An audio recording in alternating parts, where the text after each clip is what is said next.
ಇಲ್ಲಿ ಶಿಡ್ಲಘಟ್ಟದಲ್ಲಿ ಕೂಡ ಕೈಗಾರಿಕೆ ಬರಬೇಕು ಅಂತ ನಮ್ಮ ಹೋರಾಟ ಇದೆ. ಇದು ಯಾವುದೇ ಕಾರಣಕ್ಕೆ ಈ ಕೆಲಸ ಮಾಡೋದಕ್ಕೆ ಸರ್ಕಾರದ ವಿರುದ್ಧ ಹೋರಾಟ ಮಾಡ್ತೀವಿ. ಇವತ್ತು ತೂತು ಬಿದ್ದಿದೆ, ಜನತಾದಳ ಇಲ್ಲಿ ತೂತು ಬಿದ್ದಿದೆ. 2.5 ವರ್ಷಗಳಲ್ಲಿ ಏನೇನು ತಾಲೂಕುಗಳೆಲ್ಲ ನಡೀತಾ ಇದೆ ಇದನ್ನೆಲ್ಲ ನಾವು ಗಮನಿಸ್ತಾ ಹೋಗೋದು. ಅಭಿವೃದ್ಧಿ ಕಾರ್ಯಗಳೇನೇನೋ ನಡೀತಾ ಇದೆಯಾ? ಇಲ್ಲ. ಒಂದು ಮಾತನ್ನ 2 ಮಾತನ್ನ ಏನಾದ್ರು ಮಾತಾಡಿದ್ರೆ ಅದನ್ನ ದೀರ್ಘವಾಗಿ ನೀಟಾಗಿ ಎಲ್ಲರಿಗೂ ತಿಳಿಸ್ತಕ್ಕಂಥ ಕೆಲಸ ಮಾಡ್ತಾ ಇರೋದು ಮಾತಿಗೆ. ಒಂದು ವೇಳೆ ಭಾರತೀಯ ಜನತಾ ಪಕ್ಷ ಜನತಾದಳ ಅಲಯನ್ಸ್ ಇದ್ರೆ ಅದು ಯಾರು ಬರುತ್ತೋ ಬೀಫಾರಂ ಅದು ನಾನು ಹೇಳ್ಬಾರ್ದು.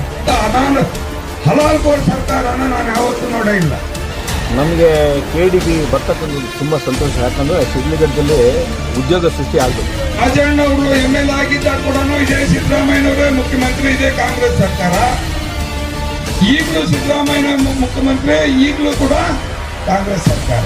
ನೀವು ನೋಡಿರ್ಬೋದು, ಹುಣಸೇನಹಳ್ಳಿ ಸ್ಟೇಷನ್ ನಲ್ಲಿ ಒಂದು 100 ಜನನ್ನ ಕರೆದು ಹುಡ್ಡೆ ಹಾಕಿ ಒಂದು ಕಾರ್ಯಕ್ರಮ ಮಾಡಬೇಕು ಅಂತ ಹೇಳಿದ್ರೆ ಎಷ್ಟು ಶ್ರಮ ಇದೆ ಅಂತ ಹೇಳ್ಬೋದು.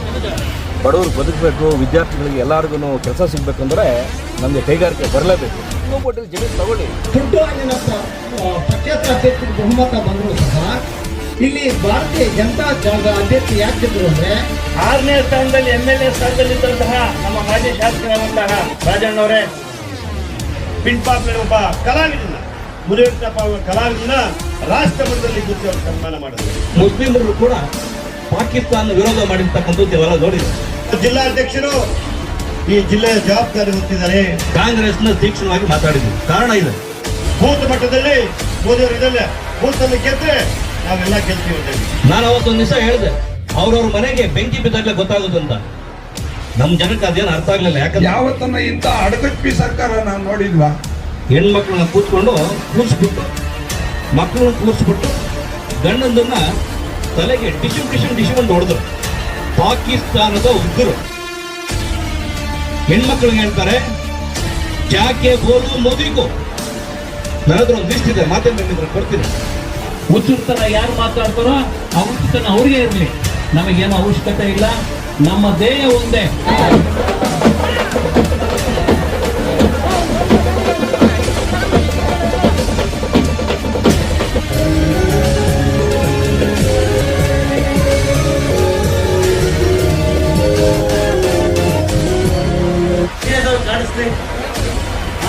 ಬರ್ಲಿ.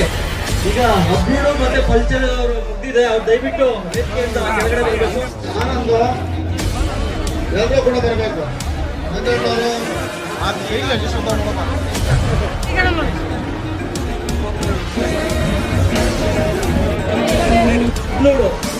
ಇಟ್ನೂರು ಗ್ರಾಮದ ನಮ್ಮ ಭಾರತೀಯ ಜನತಾ ಪಾರ್ಟಿ ವತಿಯಿಂದ ಧನ್ಯವಾದಗಳು ತಿಳಿಸ್ತಾ ಇದ್ದೇವೆ. ರಾಮಣ್ಣವರೇ, ಕೊತ್ತನೂರು ಪಂಚಾಯತಿಯ ಜಗದೀಶ್ ಅವರೇ, ಬೀರುಕುರಳ್ಳಿ